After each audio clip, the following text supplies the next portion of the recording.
பிரித்தானியாவின் பர்மிங்ஹாம் சிறுவர் வைத்தியசாலையில் இடம்பெற்ற பாரிய மருத்துவ தவறினால் உயிருடன் வீடு திரும்ப வேண்டிய 3 வயது சிறுவன் பரிதாபமாக உயிரிழந்துள்ள சம்பவம் பெரும் அதிர்ச்சியை ஏற்படுத்தியுள்ளது. இச்சம்பவம் தொடர்பில் தேசிய சுகாதார சேவை பகிரங்க மன்னிப்பு கோரியுள்ளதோடு நஷ்டஈடு வழங்கவும் இணக்கம் தெரிவித்துள்ளது.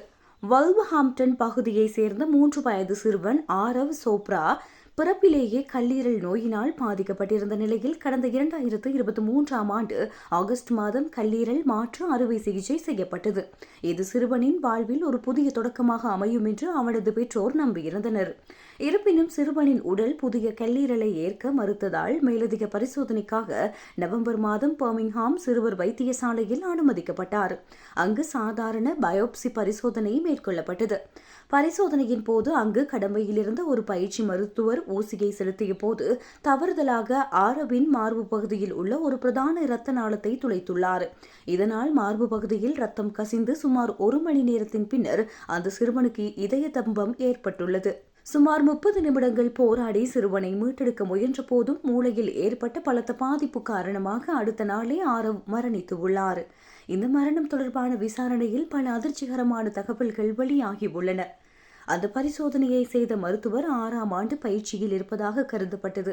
ஆனால் அவர் 4ஆம் ஆண்டு பயிற்சியிலேயே இருந்தார் என்பது பின்னர் தெரிய வந்துள்ளது.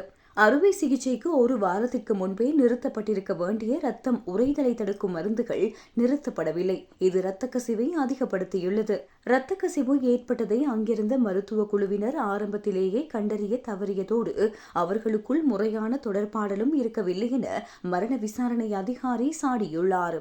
ஆரவ் எப்போதுமே சிரித்த முகத்துடன் இருக்கும் ஒரு அழகான குழந்தை. ஒரு சாதாரண பரிசோதனைக்காக சென்றவன் பிணமாக திரும்புவான் என நாங்கள் கனவிலும் நினைக்கவில்லை என அவனது தந்தை கிஷோர் கண்ணீரோடு தெரிவித்துள்ளார். மேலும் உண்மைகளை தெரிந்து கொள்ள தாங்கள் நீண்ட போராட்டத்தை நடத்த வேண்டியிருந்ததாகவும் அவர் ஆதங்கம் வெளியிட்டுள்ளார். தற்போது தவறை ஒப்புக்கொண்டுள்ள தேசிய சுகாதார சேவை நிர்வாகம் சிறுவனின் குடும்பத்திற்கு மன்னிப்பு கடிதம் வழங்கியுள்ளதோடு நஷ்டஈடு வழங்கவும் இணங்கியுள்ளது. முறையான கவனிப்பு இருந்திருந்தால் ஆரவின் மரணத்தை தவிர்த்திருக்கலாம் என அவர்கள் ஒப்புக்கொண்டுள்ளனர்.